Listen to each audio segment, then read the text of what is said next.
তো হ্যালো বন্ধুরা, আসলে সবাই ভালো আছো। আমি বলতো আবারও একটা চলে এসেছি নতুন ভিডিও নিয়ে। তো আমাদের তাজপুর যে আমরা ছোটোবেলাতে যে স্কুলে পড়েছিলাম সেই স্কুলের সরস্বতী পুজোর একটা ভিডিও করব। তো চলো লেটস গো, দেখতে থাকো। অলরেডি আমি বেরিয়ে পড়েছি। বেরিয়ে আমি আমাদের বাড়ি থেকে বেরোলেই কিন্তু প্রাইমারি স্কুল, ঠিক আছে? চলো লেটস গো, দেখতে থাকো। তো ফাইনালি বাড়িতে বারোর কারণে ফাইনালি মা শীতলা মায়ের দর্শন।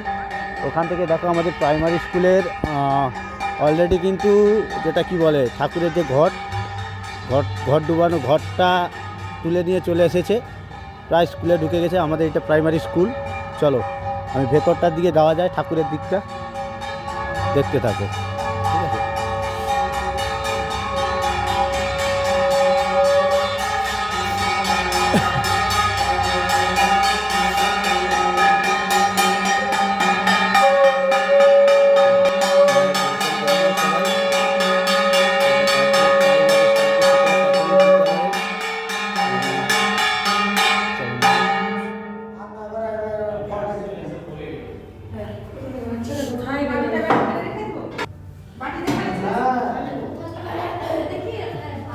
স্কুলে স্কুলের স্টুডেন্টরাই এখনও আসেনি, সব ঠান্ডা কমে গেছে, তবুও দেরি করছে বাচ্চাগুলো এখন, ঠিক আছে?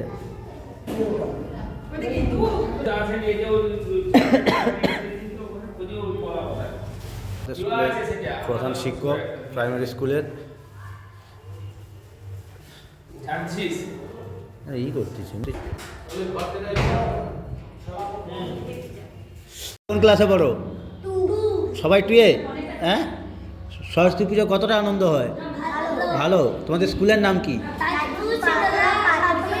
তোমাদের স্কুলের কোনটা প্রতিমা, কোনটা দেখাও? হাত দিয়ে দেখাও, চলো। এটা তো প্রতিমা তোমাদের, না? এটা তোমাদের ঠাকুরের, এটা তোমাদের প্রতিমা তো, সরস্বতী প্রতিমা। হ্যাঁ, খুব সুন্দর হয়েছে না? ঠাকুর আনতে গিয়েছিলে? হ্যাঁ, কিসে করে, ভেনে না পিকআপ ভেনে? তাজপুর শীতলা প্রাথমিক বিদ্যালয়ের প্রধান শিক্ষক মহাশয়কে কিছু বলার জন্য বলছি। আমি অরুণ চন্দ্র পাল, তাজপুর শীতলা প্রাথমিক বিদ্যালয়ের প্রধান শিক্ষক। আজকে সরস্বতী মায়ের আরাধনা।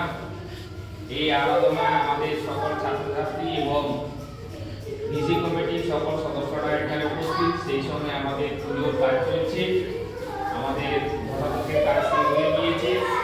ছাত্রছাত্রী আজকে আনন্দের সঙ্গে পালনটা করবে।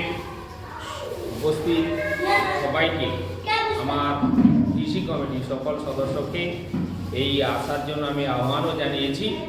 আগামী দিনে এই উৎসব যাতে আরও সুন্দর হয় তার জন্য আমরা আরও প্রচেষ্টা চালিয়ে যাব। স্টুডেন্টদের জন্য কিছু বার্তা? স্টুডেন্টের জন্য আজকে আমাদের প্রসাদের কাজ রয়েছে। ছাত্ররা প্রসাদ খাওয়া দাওয়া করবে। তারপরে খিচুড়ি প্রসাদের আয়োজন করা হয়েছে। তারপরে প্রীতি ভোজের আয়োজন হয়েছে এবং আগামী সপ্তাহে আমাদের প্রীতি ভোজ হবে। আগামী সপ্তাহে কী বার? আগামী সপ্তাহে আমাদের বুধবার প্রীতি ভোজ হবে এবং সবাইকে আমরা আহ্বান জানিয়েছি। ধন্যবাদ আমাদের প্রধান শিক্ষক মহাশয়কে। ঠাকুর মশাই যাতে ছোটো বাচ্চারা তাড়াতাড়ি পুষ্পাঞ্জলি দিতে পারে, তাই তাড়াতাড়ি কাজ করছে। তো মায়ের কাছে প্রার্থনা করি সবার যেন সুবুদ্ধি হয়, আর সবাইকে ভালো রেখো, সুস্থ রেখো। মা যেমন আমাদের ভালো রাখছে, কিন্তু মাকে ভালো রাখার কিন্তু আমাদের দায়িত্ব সবার।